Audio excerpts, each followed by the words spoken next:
issuing a bad check here in Texas. And so I would be asking for a bond so he could go to Louisiana and take care of this business out there and resolve it. So he's on felony probation for false statement obtaining credit, picks up a DWI second, and now he's got this case. Correct. I've told him what that DWI might do to his probation. Mr. Fisher, ma'am. Don't say anything about the DWI because you're on felony probation for a very serious up to 10-year probation. You picked up a new case, and now you have another case in Louisiana. I mean, really. I had no idea about the case in Louisiana, sir. I had just went to the Army base in Killeen. I was working for Bobtail Crane, and when they escorted us into the military base, nothing popped up about a charge or anything else like that. I had no clue about this. If I would have known about this, I could have easily took care of this whatsoever. But the problem is that stuff keeps happening. When do we say when? Sir, like I said in the case for the DWI, I was not drunk. I was on my way to work. Really, now's not the time to fight those cases. My only point is that it just, stuff keeps happening. Yes, sir. State's asking for no bond. In addition to the federal probation right now, we're also seeing. He's on federal probation too? I'm sorry, I thought you said federal, but the 3-year probation that he was on right now from the 185th out of 2022. He also had a deferred revoked in 2010 from Montgomery County that resulted in 10 months of TDC. He also had another TDC trip for tampering with government record in 2008. He had an evading of a motor vehicle, which is a state jail felony that was reduced to a lesser evading from the 351st in 2007. He's also had a couple theft arrests that resulted in dismissals. He's also on a DWI second here in. And trips you got? 2? Sir, How times you been to the pen?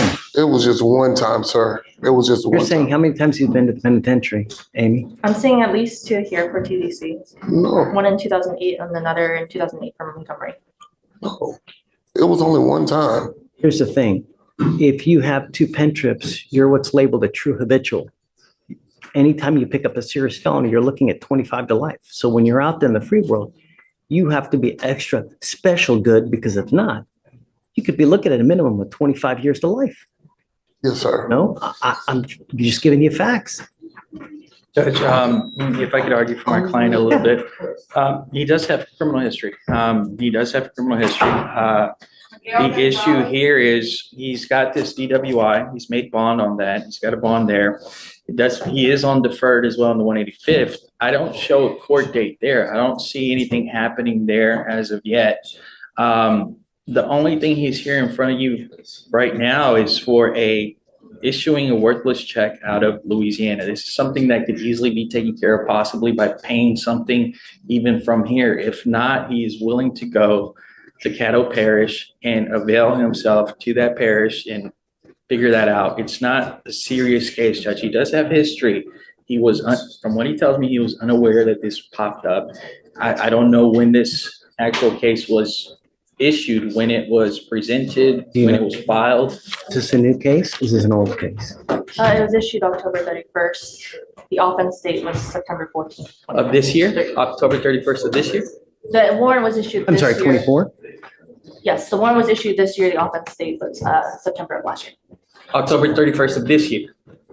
They issued the warrant on October of 24, but the actual alleged offense date is September of last year. of 23. Yes. Okay. So less than a month, Judge. He's been in Texas. My problem and my concern are 2 things, though, Mr. Peters. Number 1, are you a danger to the community? Number 2 is you've got a lot of theft cases, and theft cases where other people are involved. So if I set you a bond, is it someone else's money that's going to pay for you to get out? You know, you've got a false statement to obtain credit. You've got a bunch of theft cases. Now you've got another theft case out of Louisiana. So is it someone else's money that's paying for you to get out? And then when we get you out, are you still a danger to the community? You know what I mean? Perception is reality, Mr. Peters, and your record speaks for itself. Can I say something, Mr. Fisher? Just don't talk about the No, cases. I'm not talking about the cases. We all have a past. You know what I'm saying, Mr. Fisher? Some of us been called, some of us haven't been called. But at the end of the day, I have changed my life and turned myself around. Since all of those things that you have talked about, I have been driving trucks. I have been doing right by the community. I have custody of my 11-year-old son, that I am being a example of what a man should be. I have done everything that I'm supposed to do, Mr. Fisher. I'm not out here causing chaos and controversy about anything out here in society. I speak at the local church. DWI 2 days ago, a second DWI, you're on the felon deferred, and now you've got a fugitive case. Mr. Fisher, that was, again, I was not under the influence. I had just got out for work at Bobtail Crane. That's when that transpired. I told the officer that I did not have anything to do with the drink. He said, because your eyes are red. That does not solidify me as being drunk. I was tired. I just worked 16 hours. Don't talk about specifics. Yeah, don't talk about Okay. How much is the value of the check? It was like 511. It's under 1,000.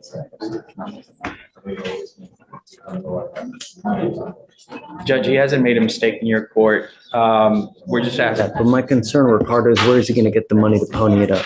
Well, Judge, I know you're speculating that it could be the public's money, but it could also be his money. I mean, he's been working for 5 years. He's got a CDL. He worked at Superstar Logistics for 5 years before working for Bobcat Crane. So he's been gainfully employed.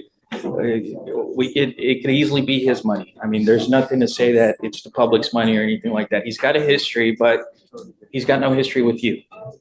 And so that being the case, I would ask that he be allowed to make this right. If he messes up at that point, I got nothing to say. But at this point, he hasn't messed up in your court. Opposed to a bond? What if we set a high bond? You know, I mean, it's going to be a couple thousand. You know, it's going to be 5,000 to 10,000. I can stop you, Judge, but our position is no bond. You know, the problem is that you're an inherent flight risk. So if I set you a bond, you're going to have to pony up all that kind of money to get out. This is no 10% deal. You're a fugitive case, man. So when we set you a bond, you have to post it in its entirety. No 10%, no 20%. Just because of everything that you have open, you are an inherent flight risk. So you got to be aware of that. So if I do set you a bond, it's going to be at least, you know, 5,000, 7,500. There's no way possible that I can, if it's 100% of that bond, there's no way possible that I can do that, man. I'm trying everything in my power. Got a good job and everything else like that. I understand. See this, But this is just not all bad news, because you're not wanted out of like Wyoming, Montana, Alaska, Louisiana. We have so many people here from Louisiana. We have buses coming about twice a week to pick up people to take them back and to bring them from Louisiana. We really have, it's incredible the amount of people we have. So around 2 times a week, we have people shuffling in and out of Louisiana. What I would say is you should save your money and use that to hire a lawyer in Louisiana to fight your case. Because I'm telling you, has he waived yet? Yes. You'll be out of here within the next 2 to 3 days if you keep your waive. Judge, if I may reiterate something, we're at November 7th. I'm still confused whether this was issued the 24th or the 31st. Either way, it's less than, even if it was the 24th, we're talking less than 2 weeks that this warrant has been open. He's got no knowledge of this. All of a sudden, he's being held 14 days in custody with something that just popped up. He's been in Texas working. I don't even know when the last time he was in Louisiana. This has been less than a month that he could have had notice that this was even present. They don't call him and tell him, hey, you got a warrant out. It's completely plausible that he didn't know that this was open. It hasn't been sitting for a year. It's been sitting for less than 2 weeks. Ricardo, the offense date was September 20 of 23, so it would have been like a year. The offense date, but when was the warrant issued? October of this year. October 24th or 31st? October 20 of 2024. Okay, so we're at November 7th, less than 2 weeks. Thanks. I'm saying he had no notice that there was a warrant issued for him. He didn't know that, Okay, he didn't know the case was open. I don't know the last time he was in Louisiana. He hasn't been able to make this right. He's saying he didn't have notice of this, but the warrant has been open. I mean, I understand your argument, right? But it's still got to set him a bond. If he wants a bond, I'm going to set it, at a minimum of 5 to 7,500, Okay. and then you're going to probably have to make, I would assume, a good amount of that. That's just the nature of the beast when it comes to fugitive cases, right? But like I said, if you keep your waiver, chances are within the next 2 to 3 days, you'll be out of here regardless. You need to make the decision, but it's a matter of you're paying a ton of money to get out when you could also save that money and hire yourself a lawyer.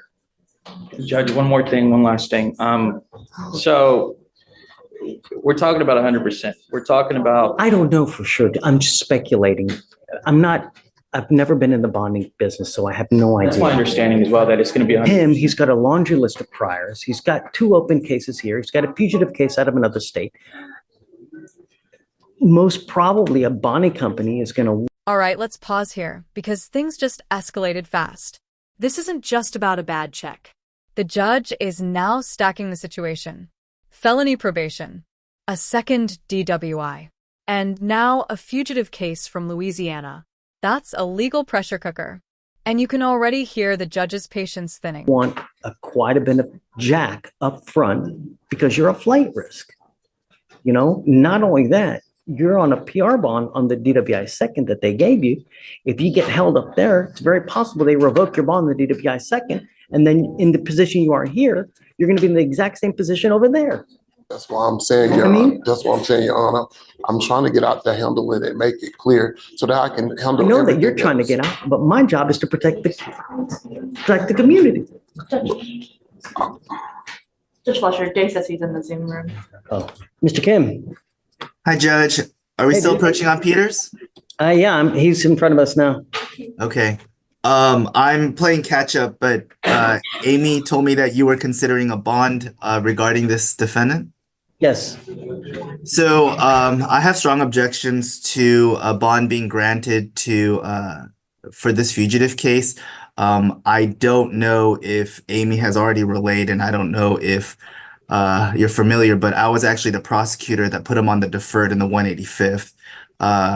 It was a PSI, and I was the prosecutor assigned to the case. And the 185th, when Judge Wong was still on the bench, is that he put him on a deferred, but he also had jails as a condition of his probation because they were concerned with how many thefts he had along with the anti-theft course. And the reason why that's pertinent here is because what he's wanted for is issuing worthless checks issued on October 31st, 2024. On top of that, he's violated that deferred by committing another DWI second along with a Conroe charge. And so He has a charge in Conroe as well? Well, it's finished now, but I believe it was after the deferred. Let me go back, Judge. It was on, well, there was 2. Oh, no, sorry. I was thinking of the older one. I thought there was a newer one. My mistake. It was older. But that still doesn't take away from the other arguments presented, is that it's the same type of offense, less. This is one of those classic courtroom moments. The defendant keeps saying, I didn't know. I wasn't drunk. It just keeps happening. And the judge is basically saying, that's the problem. It keeps happening. This isn't about guilt today. This is about risk. Than 3 years after he was put on the deferred, in addition to the second violation in county, which the court can see. And that was as recent as 2 days ago. Has the court given you any kind of guidance as what they're going to do? Do you know? I mean, I don't see. Well, I mean, I haven't heard anything from the 185th, but because this fugitive case, the warrant was issued out on October 31st, there's nothing to say that the 185th won't revoke his deferred for the violation. So on top of the DWI sec, to say nothing of the fact that there are obviously technicals because there is a positive for alcohol. So it's a combination of things that even if the court grants a bond here, if they revoke or file the prosecutors in the 185th file a motion to revoke, he's going to be without a bond there anyway. Judge, two things. If it is 100%, we're talking about 5,000. That would be a $50,000 bond on a worthless check case out of Louisiana.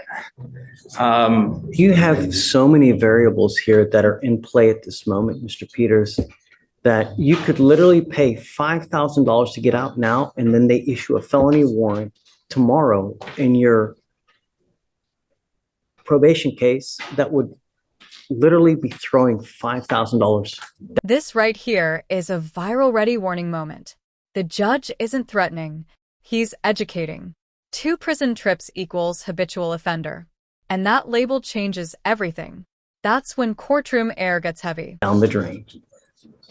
I would be very careful. I mean, I don't know how much money you have. I know I don't have that much money, but if you have just enough money to throw $5,000 away, I would be very careful because like I'm telling you, they could any day now file a motion to revoke your probation, a felony warrant's going to issue, and then all the money that you are putting into this is just it's out the tubes. It's out the window. Your Honor, I have to at least save my job so that I can do what I need to do to fight that DWI case. Nevertheless, I'm an innocent man until proven guilty. So whatever crimes I have done in the past, I have paid my time for that. I had did that when I was a younger man. I'm no longer that younger man that I was. Kidding? Who are you kidding? Done this when I was a younger man. It's a year and a half ago. You're on probation. Now you picked up a DWI. Now you got this. I mean, really, who are you kidding yourself? Just look. This case is a perfect example of how past decisions never stay in the past, especially in court. Was the judge being fair? Or was this a hard truth moment the defendant needed? Backhand index pointing down, drop your thoughts in the comments. Thumbs up like if courtroom reality checks matter. Bell subscribe for more real, unfiltered court footage explained clearly. Just, if you want me to set the bond, I'm going to set it at around $500 to $7,500. Okay, if you want to do it, do it.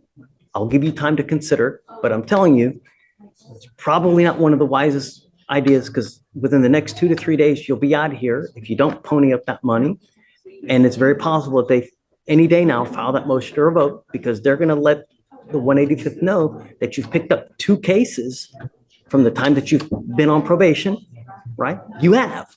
You picked up a new case in Louisiana. You picked up a case here, right? While you've been on probation. That's not one of the things that you're supposed to do. So any moment, lickety spit, they're going to file a motion to revoke. And if actually, Your Honor, if I may, if the court does set a bond, then I'm going to ask Amy. I would be in court right now, but I'm under the weather and I don't want to risk anybody else. And so if the court does intend to set a bond, then I'm going to send an email out to the 185th right now to see if they'll revoke the deferred. Up to you. Talk to them about where we're You at. guys talk. I don't want you to make a rash decision just because you got blinders on your eye to get out. When you guys are in the driver's seat, let me know what you want to do. Don't make